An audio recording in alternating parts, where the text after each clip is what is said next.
지금 우리 영화 정보를 보여주게 하는 리사이클러 뷰를 구성을 하고 있고요. 그 다음에 리사이클러 뷰 안에 보여질 하나의 아이템을 위한 레이아웃을 지금 여기 추가를 하고 있습니다.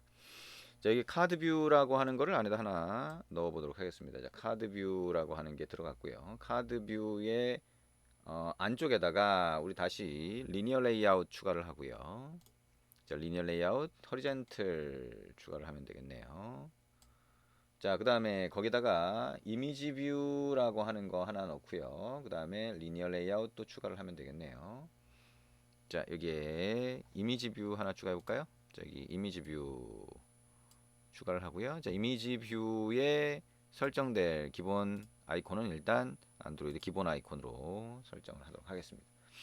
자, 그 다음에 우리 그 안에다가 리니어 레이아웃 이제 버티컬이라고 하는 거를 하나 추가를 해보죠. 그리고 그 리니어 레이어 버티컬 안에다가 텍스트 뷰 두 개를 넣어 보도록 하겠습니다. 텍스트 뷰라고 하는 거, 자, 하나, 그 다음에 둘, 이렇게 추가를 해보죠. 자, 텍스트 뷰 아이디가 2하고 3으로 이렇게 붙어 있죠. 그래서 2하고 3으로 붙어 있는데, 우리 아까 뷰 홀더 안에서는 텍스트 뷰하고 텍스트 뷰 2라고 하는 걸 전제로 두고 있었으니까, 그걸 한번 바꿔볼 필요는 있을 거예요. 자, 우리 원본 XML로 가서요. 원본 XML을 바로 그냥 수정을 해보도록 하겠습니다. 자, 여기에 오리엔테이션 버티컬로 되어 있고요. 매치 페런트로 되어 있는데 하이트는 자, 랩 컨텐트로 바꿔볼게요. 카드 뷰도 하이트를 랩 컨텐트로 바꿔보고요. 자, 랩 컨텐트 이렇게 수정을 했고요. 자, 카드 뷰의 여러 가지 속성을 더 추가를 해보도록 하겠습니다. 자, 일단 자, 여기다가 자, app라고 하고요. 자, 카드 백그라운드 컬러라고 해서 자, 샵 FF 자, 약간 투명하게 만들겠다는 그런 의미가 되겠네요. 그죠? 백그라운드 컬러를 하얀색이죠? 투명하면 0, 맨 앞에 알파 값이 0이 돼야 되니까 하얀색이죠. 투명한 게 아니라. 그다음에 카드 코너 레디어스라고 하고요. 10dp 이렇게 줍니다. 그다음에 app의 카드 엘리베이션이라고 하고요. ODP 이렇게 적용을 해주도록 합니다. 자, 그리고 우리가 이제 마진 값을 여기다가 기본 마진 값을 줄 수도 있죠. 그래서 app 땡땡 해서 뭐 다른 속성들 자, 이렇게 부여할 수도 있을 겁니다. 자, 그러면 여기다가 app의 카드 use compat 패딩이라고 하는 거를 true 이렇게 한번 넣고요. 자, 카드 뷰에 해당하는 정보를 좀 넣어봤습니다. 그 다음에 그 안에 들어가 있는 리니어 레이아웃은 매치 페런트, 그 다음에 랩 컨텐트 똑같이 넣고요. 오리엔테이션은 허리젠털 이렇게 붙여봤네요. 이미지 뷰는 지금 이미지 뷰라고 하는 아이디를 넣고요. 그 다음에 위드스하고 하이트를 전부 다 80dp로 만들어 보겠습니다. 자, 그리고 여기 보니까 웨이트가 있는데요. 웨이트 값은 없애주고요. 자, 이거를 레이아웃 웨이트가 아니라 패딩이라고 해서 ODP 정도 부여를 하도록 하겠습니다. 자, 이제 그 밑에 가보면 리니어 레이아웃 이렇게 되어 있는데요. 자, 매치 페런트라고 되어 있고, 자, 이것도 자, 랩 컨텐트로 바꾸면 되겠네요. 아니면 이게 일단은 이미지 뷰가 사이즈가 정해졌으니까 얘를 매치 페런트로 그냥 놔둬도 상관은 없을 것 같아요. 자, 그리고 웨이트 값을 뭐 1로 줬는데요. 자, 웨이트 굳이 1로 줄 필요는 없죠. 자, 레이아웃 마진이라고 하는 것만 일단 줘보도록 합니다. 자, ODP 이렇게 하고요. 자, 그 다음에 텍스트 뷰라고 하는 거는 첫 번째 거는 텍스트 뷰, 두 번째 거는 텍스트 뷰 2라고 하는 아이디를 가지도록 바꿔보도록 하겠습니다. 그 다음에 여기는 자, 영화 제목이니까 제목이라고 일단 한번 해보고요. 요거는 관객 수가 되겠네요. 자, 첫 번째 텍스트 뷰에다가 우리가 그냥 여기 원본 XML에서 그냥 속성을 추가해 볼게요. 자, 텍스트 사이즈라고 하는 거를 22SP로 한번 줘보자. 그 다음에 안드로이드 땡땡 자, 맥스 라인즈라고 하는 거를 1로 줘보자. 맥스 라인즈는 줄이 한 줄로만 그냥 표시되게 그죠? 내용 글자가 많더라도 한 줄로만 표시되게 하는 그런 부분이 되겠습니다. 그죠? 그다음에 안드로이드 땡땡 레이아웃 마진 탑이라고 하는 속성. 자, 위쪽으로 얼마나 띄워줄 거냐인 거죠. 10dp 한번 해줬고요. 그 다음에 안드로이드 땡땡 자 패딩 라이트라고 하는 거를 한번 적용해 보겠습니다. 자 패딩 라이트라고 하는 거는 10dp 한번 줘보고요. 그 다음에 gravity라고 하는 거 정렬 속성이 되겠죠. 그 안에 있는 내용물이 정렬되는 걸 얘기하는 건데요. 자 라이트로 한번 줘보겠습니다. 그 다음에 안드로이드 땡땡 텍스트 컬러가 되겠네요. 컬러라고 하는 거는 자 샵 FF0000FF 파란색이 되겠죠. 그냥 FF 빼고 알파값 빼고 0000FF로 넣어도 상관은 없습니다. 안드로이드 텍스트 사이즈라고 하는 거는 자 16SP로 한번 넣어보자.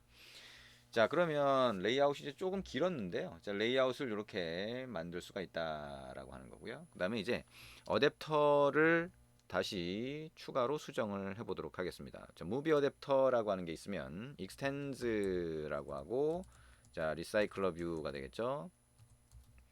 자 리사이클러 뷰 어댑터라고 하고 여기에 무비 어댑터 뷰 홀더라고 하는 걸로 꺽쇠 안에 이렇게 넣어줍니다. 자, 이 안에다가 어레이 리스트라고 하고요. 무비 객체를 리스트로 가지는 자, 아이템즈라고 하는 변수를 하나 선언하도록 하죠. 자, 무비라고 하고요. 이렇게 객체로 하나 만들어 줍니다. 자, 그리고 이제 여기다가 onCreateViewHolder하고 onBindViewHolder가 필요하겠죠? 자, generate라고 하고요. 자, override 메소드, implement 메소드로 갈까요? 그러면 세 가지가 기본적으로 필요하게 됩니다. OK를 눌러주고요. onCreateViewHolder라고 하는 거 안쪽에다가 자, 요거는 삭제를 해주고, 자, layout inflator, 자, inflator라고 하는 걸로 자, 인플레이션을 해주도록 합니다. layout inflator.from이라고 하고요. 자 이게 우리 파라미터로 전달된 parent가 되겠죠. parent.getContext라고 해서 넘겨주고요. 자 inflator.inflate라고 하는 걸 해주고 r.layout. 조금 전에 만든 movieItem.xml을 지정합니다. 그 다음에 parent 그 다음에 false가 되겠죠. 자 그렇게 이렇게 하면 왼쪽으로 자 뷰 객체가 하나 리턴되게 됩니다. 이 레이아웃을 이용해서 만들어진 뷰가 되는 거죠.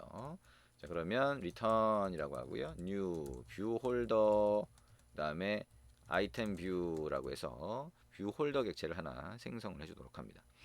onbind 뷰 홀더 안에서는 자 우리가 뷰 홀더가 재사용되는 경우라 그랬죠. 자 movie라고 하고요. 아이템이라고 하는 거는 items.get이라고 하고 포지션을 넘겨주면 거기에 해당하는 무비 객체가 리턴이 되고요. 자 뷰 홀더죠 여기 파라미터로 넘어온 게 홀더라는 이름으로 넘어왔으니까 이거에 set item이라고 하고요. 자 아이템을 거기다가 넣어주도록 합니다. get item count라고 하는 거는 아이템의 개수니까 items.size라고 하는 걸 호출해서 리턴해 주도록 하고요. 자 public void add item이라고 하면 자 아이템 이렇게 되겠죠. 그래서 items.add 이렇게 추가를 해주고요. public void set items라고 하면 자 array list로 만들어진 이 객체를 그대로 설정하도록 해줍니다. 자, this.items라고 하는 거는 items 이렇게 되겠죠. 우리가 입력하는 게 좀 많긴 하지만 자, 뭐 어떻게 보면 그렇게 많은 것도 아니에요. 그러니까 이게 그 얘기한 것처럼 우리가 지금은 다 입력을 하지만 여러분이 어느 정도 이해하고 나면 그대로 복사해서 붙여넣기 한 다음에 수정을 해도 된다 그랬죠. 자, return 하고요. items.get이라고 하고 position. 자, 그 무비 객체를 하나 리턴하는 것까지 같이 한번 해봤습니다. 자, 그럼 이제 메인 액티비티에다가 자, 어댑터를 만들었고 그다음에 각각의 아이템을 위한 XML을 만들었으니까 자, 이렇게 만든 리사이클러 뷰를 위한 정보들을 이용해서 메인 액티비티에 설정을 하면 될 것 같습니다. 자, 메인 액티비티 열고요. 자, 메인 액티비티를 열어볼까요? 자, 그렇게 하고 자, 이쪽에다가 이제 위쪽으로 올라가 볼까요? 위쪽으로 올라가서 자, 지금 우리가 추가한 자, 리사이클러 뷰라고 하는 거. 자, 리사이클러 뷰가 되겠죠? 그 다음에 어댑터, 무비 어댑터라고 하는 거. 자, 어댑터가 될 겁니다. 자, 변수를 먼저 선언을 해주고요. 그 다음에 자, 이 밑으로 와서 자, 이쪽에다 넣을까요? 자, 여기다가 자, 리사이클러 뷰라고 하는 건 이제 화면에 추가를 했잖아요. XML 레이아웃에다가 제가 find view by id로 하고요. 자, r.id.recycler view라고 해서 찾아줍니다. 그 다음에 자, 우리 리사이클러 뷰의 레이아웃 매니저를 설정을 해야 되죠. 그러니까 리니어 레이아웃 매니저라고 하는 거 해서 레이아웃 매니저 이렇게 해주고요. equal new 리니어 레이아웃 매니저라고 하고 this 자, this 콤마 자, 리니어 레이아웃 매니저 점 vertical 이렇게 설정해 줍니다. 그리고 마지막에 false 이렇게 해주고요. 자, 이거를 리사이클러 뷰 점 set 레이아웃 매니저를 이용해서 자, 레이아웃 매니저로 설정을 해줍니다. 자, 그 다음에 이제 어댑터라고 하는 변수에다가는 new movie 어댑터 우리가 만든 movie 어댑터라고 하는 객체를 만들어서 할당을 해주죠. 그 다음에 recycler view set 어댑터라고 해서 이 어댑터를 설정해 주도록 합니다. 자, 이렇게까지 하게 되면 우리 메인 액티비티에다가 리사이클러 뷰를 위한 코드를 추가한 게 되고요. 자, 우리 메인 액티비티에서 요청을 보낸 다음에 응답을 받으면 그 응답을 이용해서 리사이클러 뷰에다가 추가를 해줄 수가 있겠죠. 자, 그러면 이제 응답받은 부분으로 이제 넘어가 볼까요? 그래서 응답받은 부분이 어디죠? 리퀘스트 이렇게 해서 프로세스 리스판스라고 하는 데서 응답 처리를 하잖아요. 프로세스 리스판스로 가보면 이렇게 영화 정보의 수라고 해서 여기 이렇게 쥐손을 이용해서 응답을 처리하는 것을 확인할 수가 있습니다. 그러면 쥐손을 이용해서 응답을 처리하는 부분에다가 자, 이제 어댑터의 데이터를 추가하도록 이렇게 만들어주면 되겠네요. 폼을 한번 써볼까요? int i는 0부터 i가 여기 보면 무빌 리스트 점 자, 박스 오피스 리절트 점 데일리 박스 오피스 리스트 점 사이즈보다 작을 때까지 자, 이렇게 반복을 하도록 하고요. 자, 현재의 무비 객체를 자, 폼은 안에서 하나씩 빼보도록 합니다. 자, 무비 리스트 위에 있는 거 똑같은 거죠. 자, 여기까지 한 다음에 get이라고 하고 i 번째 거를 빼내고요. 자, 이렇게 i 번째 거를 빼내는데 incompatible type 이렇게 나오네요. 그죠? 자, 여기 보니까 graphics movie라고 하는 거하고 얘가 혼동되나 봐요. 그죠? 자, 여기 있는 movie라고 하는 타입이 실제로 이제 저기 그래픽스에도 movie라고 하는 타입이 있어서 자, 그게 두 개가 자, 같이 자, 헷갈리게 들어가는 상황이 됐나 봐요. 자, 그러면 일단 그거는 조금 이따 다시 조정을 하도록 하고요. 자, 어댑터 add item이라고 하면서 여기 movie라고 하는 걸 추가할 수가 있겠죠. 자, 그럼 이제 어댑터에 하나씩 추가가 될 거고요. 마지막에 이 어댑터 자, notify dataset change를 호출해 주셔야 됩니다. 그래야 어댑터에서 관리하고 있는 데이터가 바뀌었으니까 리사이클러 뷰를 그때 리프레시를 해주게 됩니다. 자, 여기 있는 이 에러만 수정을 하면 이제 실행할 수 있는 단계가 된 것 같아요. 자, 이 에러는 확인해 보니까 자, 여기 요 안에 가보면 여기 무비가 그래픽스 무비를 임포트하도록 잘못됐네요. 그죠? 자, 우리가 무비가 직접 우리 패키지 안에서 자, 정의한 게 돼야 되니까 저 부분을 삭제를 해줬습니다. 자, 무비라고 하는 게 기본 안드로이드 API에도 같이 들어가 있기 때문에 생긴 문제다라고 얘기할 수가 있겠네요. 자, 그러면 이거를 다시 에뮬레이터 실행을 하고 그쪽으로 한번 실행을 해보도록 하겠습니다. 자, 에뮬레이터 실행이 됐고요. 자, 여기 앱을 실행을 하고 자, 정상적으로 뭔가 보이는지를 한번 확인을 해보도록 하겠습니다. 자, 앱이 실행이 되면 자, 뜨겠죠. 자, 이렇게 뜰 거고요. 요청이라고 하는 걸 보냈더니 이렇게 나오네요. 그죠? 자, 여기 리사이클러 뷰를 이용해서 리스트가 보인 거를 확인할 수가 있습니다. 자, 이렇게 우리가 리사이클러 뷰를 사용하는 거 뭐 여러분이 한번 연습을 해보시면 그렇게 어렵지 않게 적응하실 수가 있을 거예요. 자주 반복해서 익숙하게 만들어 주시면 좋을 것 같습니다.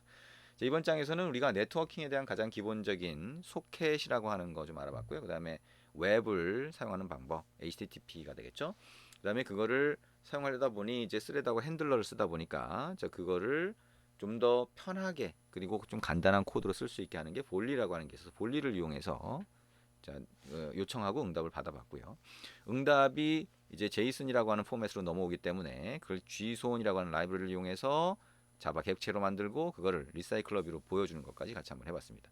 실무에서는 이렇게 처리하는 경우가 상당히 많기 때문에 자, 뭐 볼리를 사용하는 경우에는요. 그래서 이 방법에 대해서 잘 알아두셔야 됩니다. 그래서 잘 알아두셔야 나중에 실무 앱을 만들 때 잘 적응하실 수가 있겠죠. 수고하셨습니다.